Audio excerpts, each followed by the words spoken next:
àndandoog yéen ci iRadio di dikk ak yéen ci xew-xewu jamono di nuyu tey siyaare Alaaji Ibou Fall salaamualeykum. Boubs maa ngi lay nuyu di nuyu say auditeurs say internautes say téléspectateurs kilifa.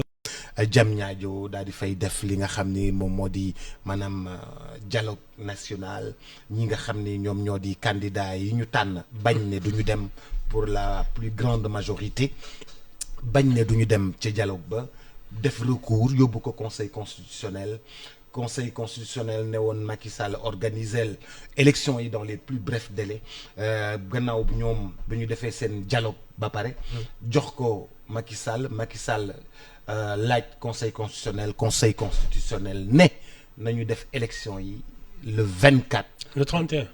Le 31. Macky Sall moo ko ramené au 24. Macky Sall yónni ñu le 31 Macky Sall indi ko le 24. jàpp nañu ko le 24. man daal maa ngi doog a nooyi. Non, tu sais, mais attends. Au-delà du 2 avril, Boubs, on entrait dans une zone d'incertitude complète. Le seul regret est que vraiment on aurait pu organiser cette élection le 25 février. Da ngay wax ni tout ça pour ça? Oui. Tout parce ça qu'il n'y avait ça. aucune Boubs. Où sont les raisons qui peuvent empêcher une élection actuellement? Au contraire, ceux qu'on a discrédités, ce sont les seuls à être restés constants. Man, les accusations là, non, c'est malheureux. Mais heureusement, ça montre au moins que nous sommes dans une république qui a des ressorts.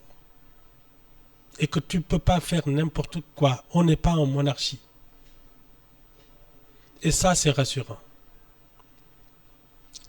Le Conseil constitutionnel nous épargne ay marche ak ay xeex ak ay kaas ak ay yoo xam ne parce que le droit de vote ñun ñii surtout à la présidentielle Boubs c'est ça qui nous maintient tous dans la paix parce que loo fi mënti def dinañ ne yàgg da ngay dem dañ lay xaar ak suñu carte ku ko fi mës a jéem a laal it gis nga ko Wade quand il a voulu le faire le 23 juin tu as vu ce qui s'est passé fii c'est la présidentielle qui est la clé de voûte sénégalais yi keroog la ñuy wax seen naqar keroog la ñuy wax seen tawat te loolu c'est le seul droit qu'on partage tous quelle que soit notre condition sociale nga bëgg ñu ko reporter waaye tey jii est-ce que conseil constitutionnel dafa wane ni ñoom ñoo nekk au-dessus de li nga xam ni moom moo di maanaam la charge la fonction présidentielle maanaam tey ku bëgg a def dara am nga foo xam ne fa ngay freiner fa ngay taxaw. mais Boubs c'est ça la République d'où c'est pas des tu sais quand on parle de République parce que malheureusement xam nga lan moo ñuy nax c'est que les gens qui doivent incarner les institutions comme le président de la République ak yooyu l'Assemblée nationale ces gens-là ils ont tellement dévoyé la fonction surtout les députés que tu as l'impression que finalement on est en monarchie qu'il y a qu'un seul personnage qui peut faire ce qu'il veut surtout parce que les hommes politiques se sont arrogés des droits qu'ils ne méritent pas ñu ngi def lu leen neex mais il y a deux choses d'abord je pense que il y a une institution qui au moins peut réguler cette affaire surtout quand elle a été dénigrée gis nga bi ñu leen tamee dem keroog xam naa la ñu ne ils ne feront aucune concession et ils ont raison parce que Boubs tu prends des gens qui n'ont aucune légitimité qui ne représentent rien dem dajaloog ñoom pour ñuy manœuvrer ak di mettre la République en danger parce que c'est ça l'histoire de Diamniadio organiser des élections après le 2 avril c'est embarquer toute la nation dans une zone d'incertitude il peut pas te permettre n'importe quoi et ça pareeguñu sax j'espère que gis nga ça ne fait que commencer ci man. lu tax nga wax loolu. Le prochain président là.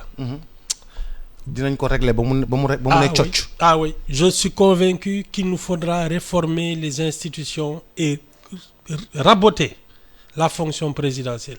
Il faut ñu dindi yu bari ci moom. wàññi dooleem. Ah oui, oui. Il faut ñu dindi yu bari ci moom. Et il faut renforcer les juges, il faut renforcer la société civile, le Conseil économique et social. Il faut que le statut de député ne soit plus à la portée de n'importe qui.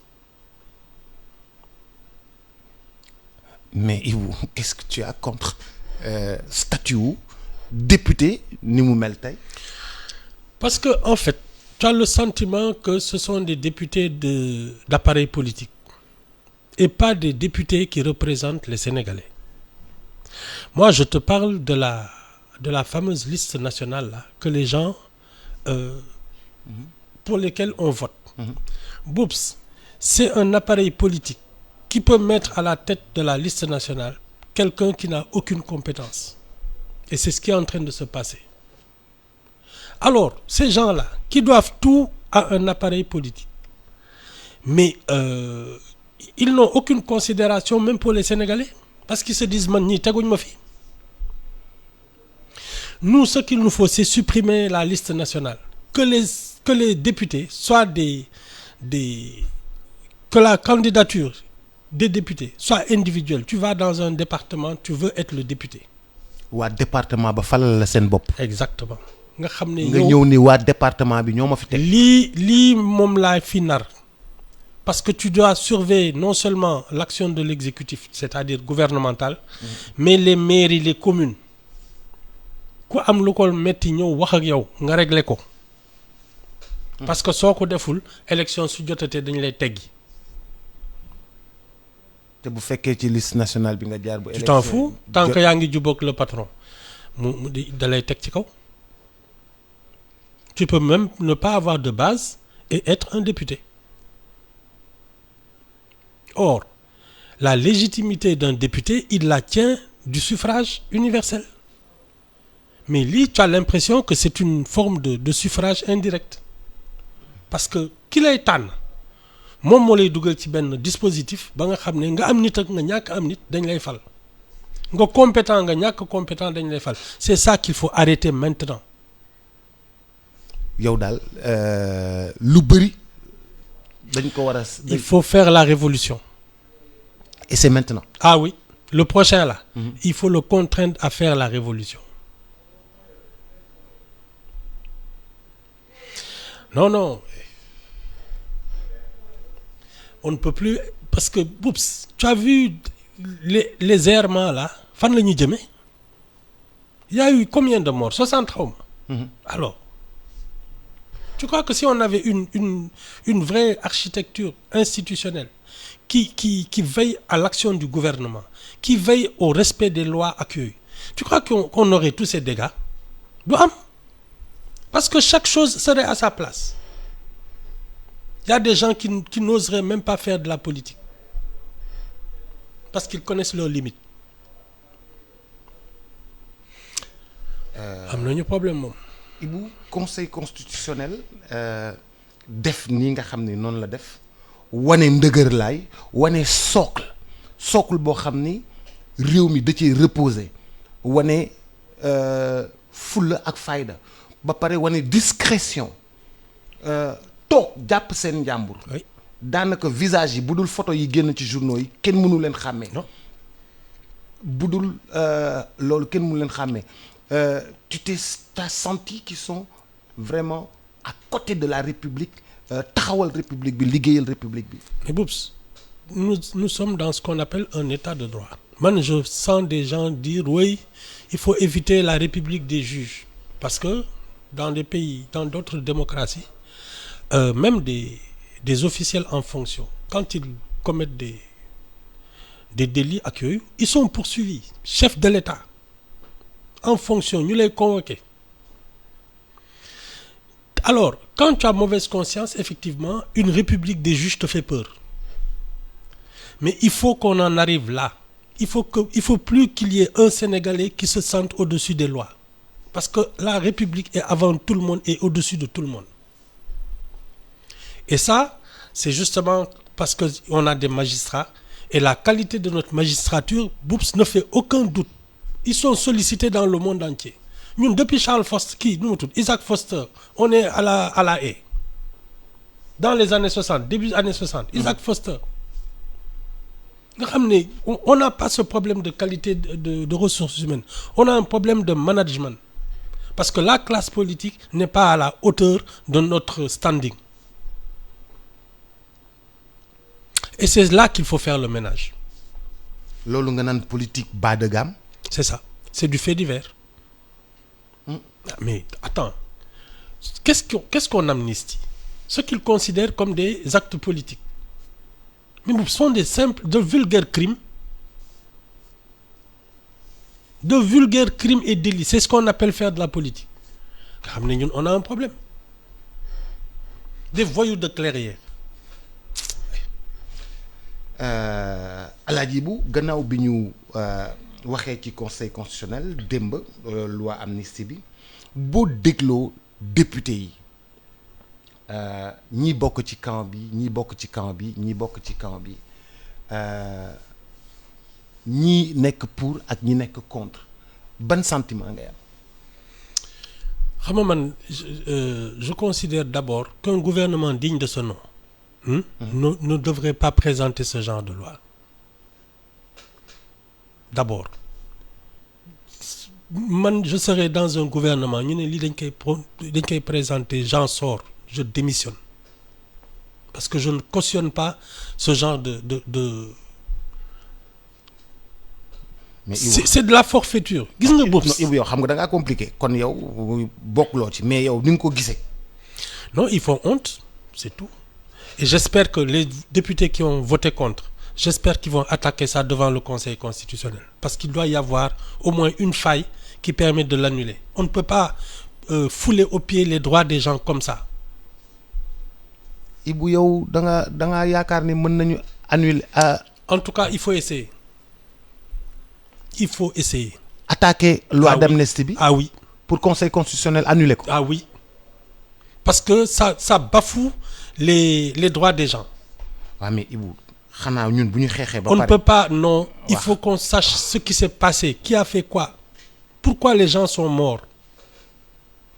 Après nag suñu bëggee ñuy doog a wax leneen. Yow da ngaa bëgg ñu enquête ba mu leer. ñu xam ce qui s'est réellement passé, qui a fait quoi, qui est responsable de ça. Parce que Antoine Félix Diome dafa ne dañoo am ay ñu rax ay forces occultes. ay terroristes. yu nekk ci suñu biir. di taal suñu dëkk. yow da ngaa bëgg loolu leer ba noppi. balaa ñuy baal kenn. oui.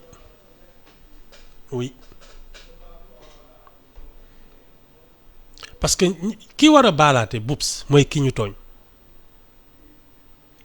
soo janooy ki la tooñ. ba xam ne kii moo rey sa njaboot wala moo taal sa kër ak yooyu ba mu leer na ne kii la su la neexee nga jéggal ko. Mais tu peux pas pardonner aveuglément. Et ça, c'est inadmissible. Mais Ibou, dañoo bëgg effacer les pour recommencer, pour que lii bañ ñu dala. Ceux qui ont tué retueront. ñi rey. dinañ reyaat. parce que dara du leen ci fekk.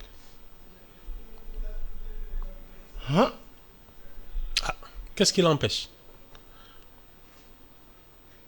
Qu'est-ce qui l'empêche? yow wóor na ne mës nga rey. ñu génne la ci kaso bi nga reyaat ñu génnaat la ci kaso bi mais soo reyaatee tu te dis mais lu mu yàgg je serai amnistié. Qu'est-ce que ça empêche? Boups, Maïmouna Ndour Faye n'est pas encore guéri. Dafa mel ni on vient de la poignarder encore. Mais elle n'a rien à voir avec cette affaire. Tu crois? Ah, je pense elle n'a rien à voir avec cette affaire. Ba tey xaaral ba enquêteurs yi ñëw. xaaral ba enquêteurs yi génnee ki ko def ak li fi mu jóge. parce que su doon pour sàcc ko. takkaayam yëpp la ñu yóbbu na. waaw.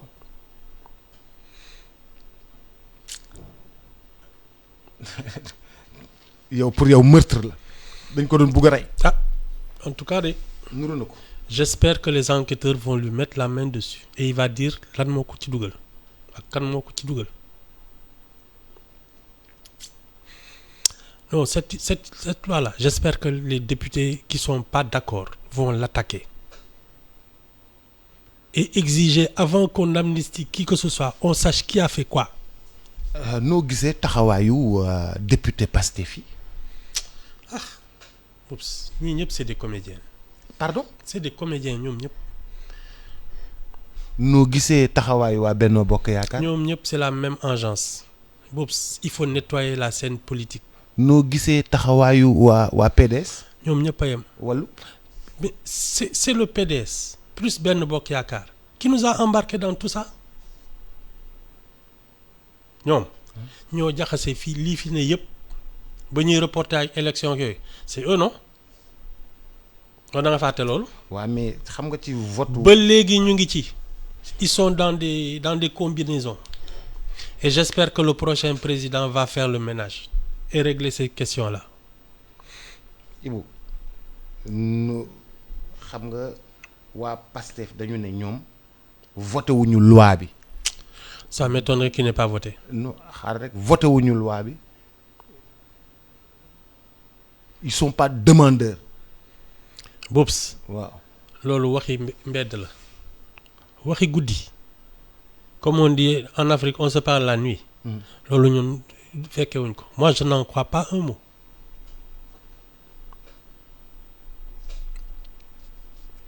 à ton avis lan moo tax Macky Sall bëgg coûte que coûte baal ñëpp. Aucune idée parce que c'est même pas logique. Bops baalaate. mooy mu fekk yow ñu tooñ la on est d'accord. ñu rey sa njaboot walla sa mbokk ñu taal sa kër ñu yàqal la yàq sa liggéey ak yooyu.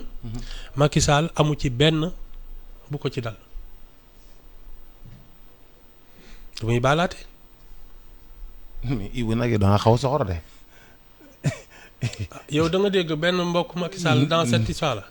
mais yow da nga xaw a soxor de. soxoruma mais Boubs ki ñu tooñ ngay mooy baalaate.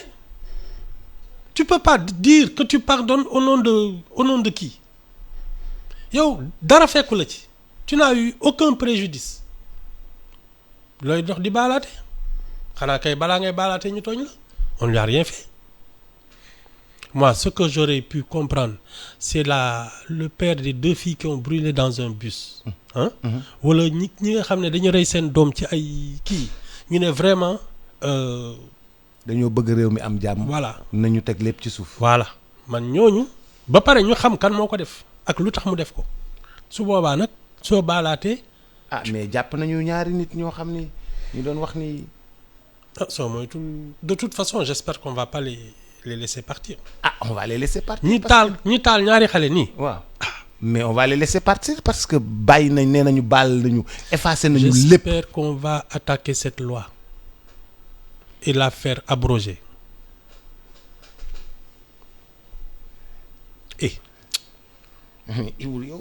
Non, Boubs. Hein? Boubs, Hein? Il y a des gens qui ont tout perdu.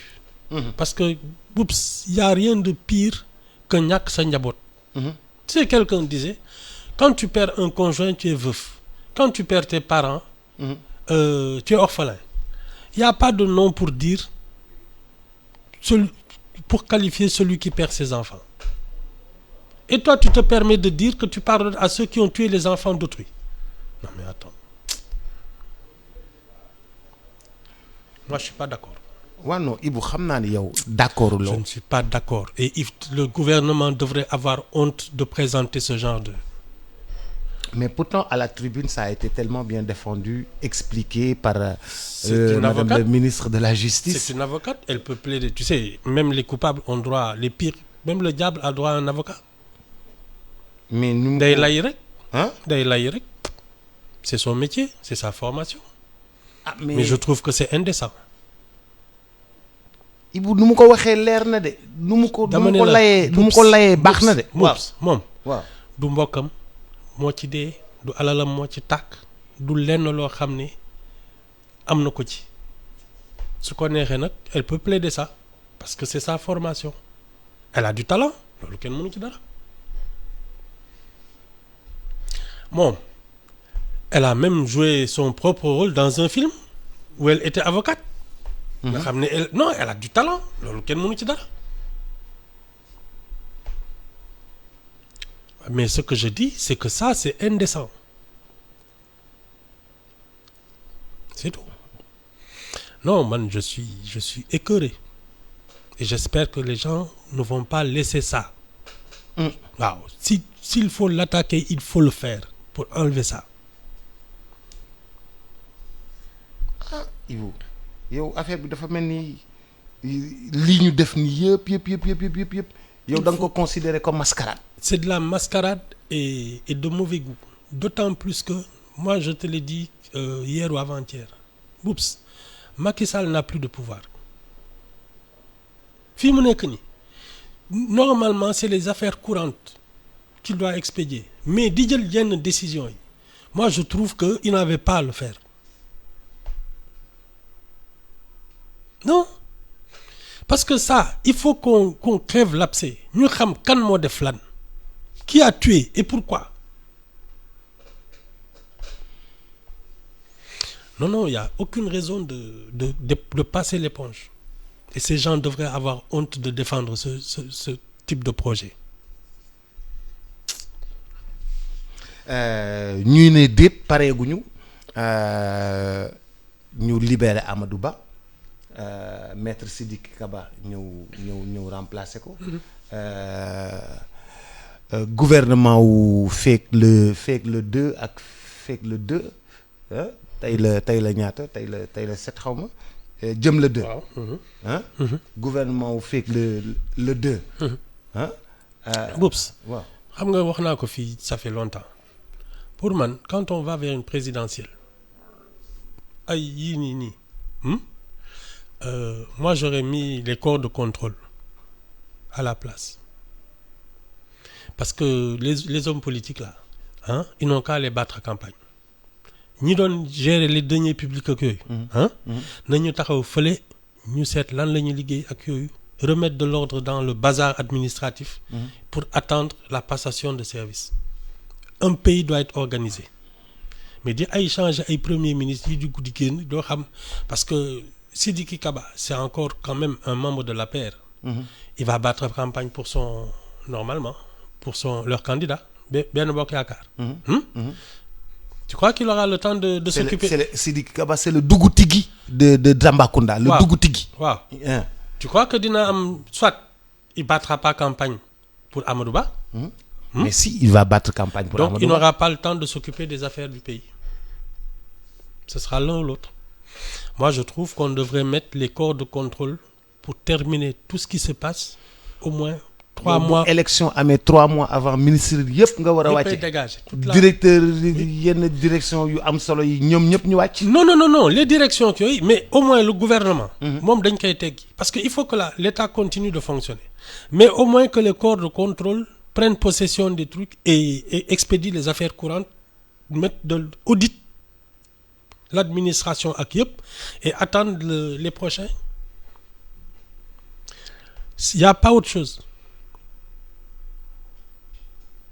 Non, tu as des corps de contrôle. Ils n'ont qu'à vérifier ce qui s'est passé et faire des recommandations, attendre def ñoom la passation de service. De pouvoir, c'est tout. Non, je te dis, Boups, il faut réorganiser tout ça. Mettre de l'ordre dans la République. Gouvernement au moins d'1 mois. Oui, nga xam ne bon, c'est pour faire joli rek. Mais moi, je pense qu'on doit faire une loi. Il garde aussi le ministère de l'Intérieur. En principe, bon, il va y avoir un remaniement là. Normalement. Man, à la limite. Mais kii ñëw ministère de l'Intérieur bii ñëw dina am temps organiser élection yi. Non, c'est en général la direction des élections. Oui, mais qui sous la s'occupe de supervision du ministère de l'Intérieur. Lolo. Non, ça c'est... Tu sais, le ministre, bon, c'est le poste politique. Mais oups, il y a quand même des directeurs de la sûreté, il y a tous ces gens-là qui sont là pour maintenir l'ordre, pour faire fonctionner la maison. Non, ouais. C'est pas le problème. Moi, ce que je pense, moi, étant donné que vraiment ce mandat-là expire, nous savons voilà son échéance. Le prochain président, il arrive normalement le 2 avril. Digante, disons comme ça, le 31 décembre et le 2 avril, vraiment, il faut faire le ménage. Tech politiciens, parce qu'ils ne peuvent même plus prendre de décision à long terme. Tu ne peux pas prendre de décision à long terme parce que dans un mois, tu ne seras plus là. Pour te dire que c'est inutile ce qu'ils ont fait. Mais ça, je pense que ça fait partie des dispositifs de notre architecture institutionnelle qu'il faut mettre en place. À 3 mois ou 6 mois de l'expiration d'un mandat, les corps de contrôle arrivent. Dégagez, tu ne peux plus prendre de décision. Qu'il fallo. Oui, parce que imagine un peu que les gens décident de saboter un peu l'administration. Parce que le prochain, c'est pas leur ami. Mais ça va être compliqué. Oui. C'est possible. Ah, so bëgg yak ka da nga yak. Dougal ay des trucs inextricables, neub ay yenn documents yi def ay yëfi dof. Comme ça kii ñëw balaa muy xam li xew ci kër gi il va galérer pendant longtemps. Moi je trouve que c'est ça qu'il faut éviter. Les prochains qui arrivent, ils vont trouver des dossiers classés, rangés et des recommandations. Un audit. Tout ce qui va pas, ñëpp gars yi wax ko toog di xaar. Mais enjeu yi nii ci présidentielle bii nii. Qu'est-ce qui s'est passé véritablement dans la tête du président pour qu'il dise à 10 heures du démarrage de la campagne non damay tas lii damay. Moi je pense qu'il a changé d'avis sur sa propre candidature. Loolu weesu na yow tamit. Non, tu sais parce que entre le moment où sa propre candidature, candidat bi mu jël Amadou Ba wala moom ci boppam. Moom ci boppam et donc Amadou Ba. Parce qu'à un moment c'était de notoriété publique, leur relation était tendue.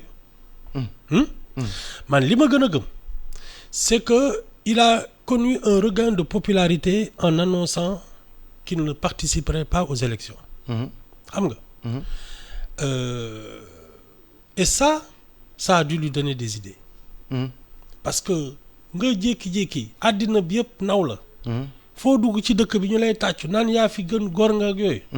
Mais boobu tu te dis mais attends nekke man nit ñi bëgg nañ ma moom kay il lui a manqué qu'une chose, que les gens se massent devant le palais, une marée humaine ne ko doo fi bouger. Alors moo ko manqué. Moi je pense qu'à un moment il s'est dit mais attends, j'aurais dû me présenter. Loolu de laa gëm. Alors que c'est surtout la décision que les gens ont salué. Xam nga parce que su dee yow da nga ne maa ngi dem ñëpp ne la bu fi bouger parce que yow la ñu yóolu xam nga bokkul ak maa ngi dem ñu ne la vraiment tu as raison. Oui, on salue la décision mais su doon moom dañu xalaat ne moo fi mën a ne su ne dafay dem ñu ne ko bu fi bouger ñëppay génnandoo ne ko hay dëkk bi fii mu toll nii yaa ko mën a yor. Mais pourtant dialogue bi nee nañ ko bul dem.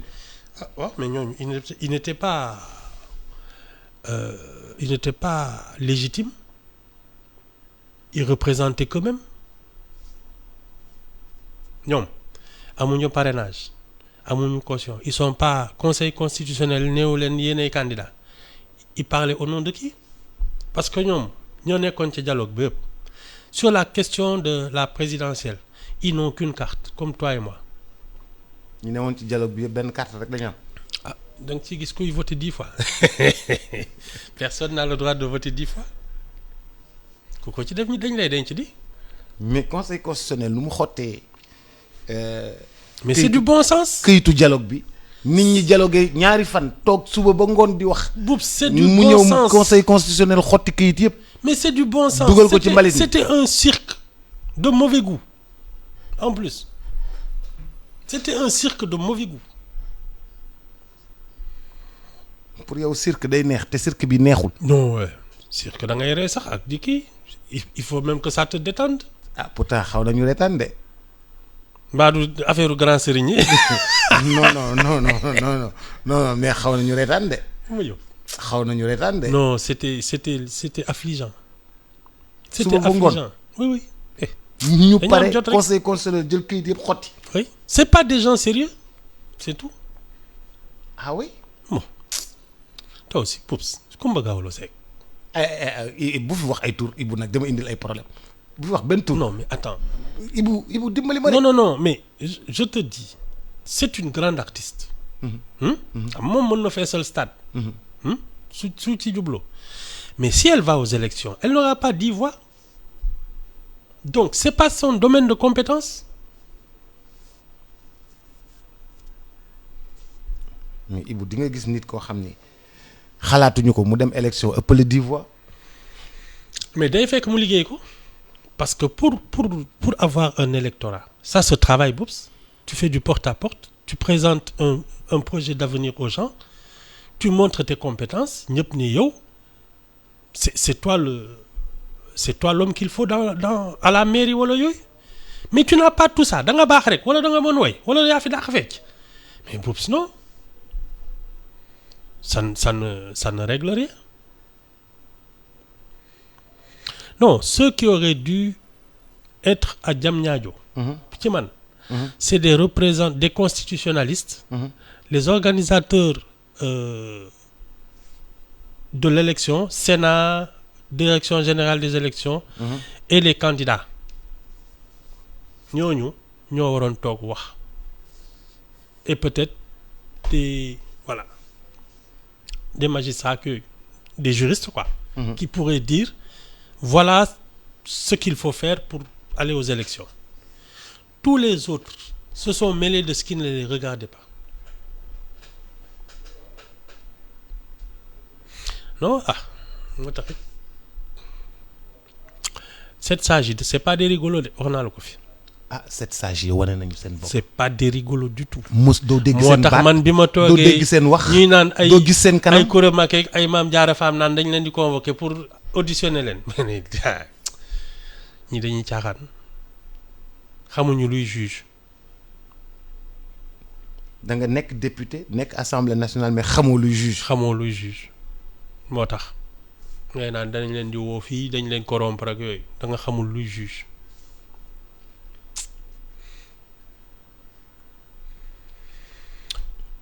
nañ dem rek. mais boo gisee tout ça yow da nga ne ma tout ça pour ça Abdou Latif Coulibaly avait raison de démissionner de quitter le gouvernement comme yow da nga wax ni bu doon yow ñuy def lii nii da ngay démissionner. waaw de toute façon man sax Boubs je suis journaliste je considère que je fais le plus beau métier du monde donc sama yoon kenn du ma dugal ci leneen. non man je serai pas ministre. non ça ne m'intéresse pas man su ma nekkee ministre dama lay yóbbaale de. muy yow. man su ma nekkee keroog nga may bàyyi ba nga def yëfi dof ba ma téye la fii da ngay ne xanaa kii du sama grand. Ibou man su ma nekkee ministre dama lay yóbbaale de. keroog ngay génn ci man. non Ibou su ma nekkee ministre dama lay yóbbaale. je te dis je ne ferai que du journalisme dans ma vie. man maa choisir.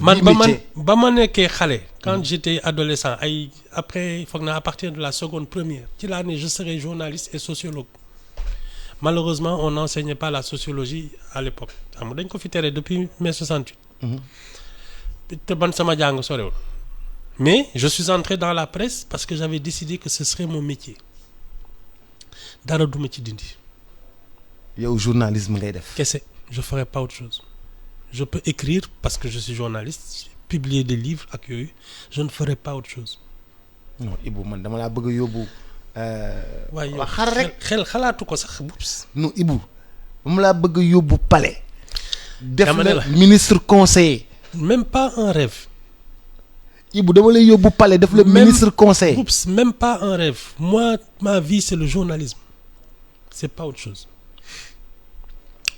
comme médecin bi ñu woo ne ko kaay ñu def le ministre mu bañ mu ne man dama am engagement ak nit ñi dama war a fekk nit ñi dama war a opérer dama war a def nii seen yëfu gouvernement def leen ko man mënuma def loolu lii lay def c'est ça moi je suis journaliste du ma def leneen keneen ku def leneen nag sa affaire la man je suis journaliste du ma dugg ci gouvernement damay bind li muy bind toog di jëwaate comme ni ñuy def nii. Ibou man jëwaate wu ma de. ah man de damay jëwaate. Ibou man du ma def loolu de man du ma jëw de. man daal waxi jàmbur laay wax. non Ibou man du ma jëwaate de. ah man de damay jëwaate moom. damay jëwaate de. xale yaa ngi seet seen bal. waaw waaw. meetar ñu ne benn juge moo yore balu xale yi. meetar waaw romb ñu dóor ko bal bi muy kii. mu jël bal bi dugal ko ci biir grand boubam di dox. waaw di pousse kol. di pousse kol. voilà de. Ibou kon ñu xaar le 24. ah waaw j'espère que bon de toute façon. mais Ibou yow da ngaa xaw pessimiste une deux nga ne j'espère. parce que non mais s'il y a un deuxième tour. man ni ma ko xalaatee. mooy au moins que ce soit le 31 mars. xam nga au moins qu'il y ait une semaine 24 ak 31. c'est une semaine. pour les deux s'il y a un deuxième tour s'il y a un seul tour bon tant mieux. Mais je pense qu'il y aura 2 tours. Et j'espère que le deuxième tour, ce sera le 31. xalaat nga mu nekk benn tour. Non, je ne vois pas. Bon, tu me diras que rien n'est joué, mais je ne vois personne capable de rallier une majorité du premier coup. Bon, les gars, on va voir. Le talent va parler. yow fan ngay xaar candidat yi. non déglu leen seetlu leen. Et puis, chacun va dire ce qu'il propose aux Sénégalais, selon l'ordre des priorités. Moi, c'est à partir de là que je peux te dire, à mon sens... Qui l'a voté ou qui l'a voté. Voilà. Je les écoute d'abord. Aveuglément, doo ñëw toog. Non. ñu ne tendance bi kii la ma votel ko. Non, damay da ngay toog déglu. damay déglu ba jour vote bi. sax mën nga ba jour vote bi sax mën ngaa changer. Oui, parce que tu sais une élection n'est jamais gagnée d'avance. Moi je suis curieux de savoir qui va nous faire de vraies propositions d'avenir. Xam nga. Et dans cette affaire il y en a qu'un qu'on connaît, qu'on a déjà vu à l'œuvre en campagne, c'est Idrissa Seck. Xam nga. Les 18 autres. C'est le moment de savoir ce qu'ils valent, ce qu'ils pèsent. su boobaa nag su jotee nga def sa nu mu tudd rétrospective de tout ba pare ñun xam nga suñu métier mooy enquête donc li muy wax ndax dëgg la dinañ ko xam est-ce que nit la njaay dinañ ko xam on va se renseigner s'informer xam nga fi on fait des portraits des trucs comme ça xamal la lépp su boobaa nag après ñu ne diw xëy na moo tane mais nag je le garde pour moi du ma ne kenn votel qui que ce soit. yow doo joxe consigne de vote. Jamais. ñun sëriñ yi dañuy wax ku ñuy votel de. waaw sëriñ lañu man je suis journaliste man daal di xew laa leen mën a wax. après nag yow yaay xool kon kan moo la gënal. muy fàttaliku bi ñuy wax ni nu mu tuddati Abdou Diouf votel leen Abdou Diouf day gagné. waaw am na ku ci waxoon sax ne su doon dañuy soppi xobu garab yi. ba mu nekk bulletin de vote sax mais Abdou Diouf est gagné et Diouf est tombé. Et Diouf est tombé. Oui, en 2000. Sénégalais yi kenn moomu leen. Alaaji Ibou Fall maa ngi lay gërëm. waaw ba semaine prochaine. ba semaine prochaine incha allah. jërëjëf merci beaucoup. allez mbokk yeeg xarit auditeurs yi salaamaaleykum ñoo ngi leen di gërëm bu baax a baax di leen sant dig daje incha allah ci kanam tuuti rek ànd ndoog Fatou Waré ci li nga xam ni moom moo di xorom ci cin bu soobee yàlla jërë ngeen jëf merci beaucoup. transfert d'argent